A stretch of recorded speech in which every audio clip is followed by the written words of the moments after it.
top has to be unlocked to get the bottom drawers open. Okay.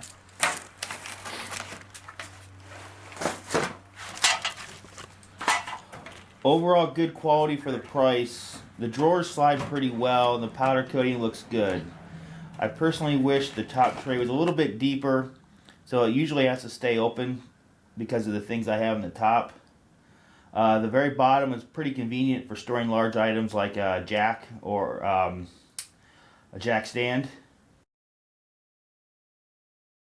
Here's a collection of the tools we used to put it together. It took two of us about 45 minutes, give or take.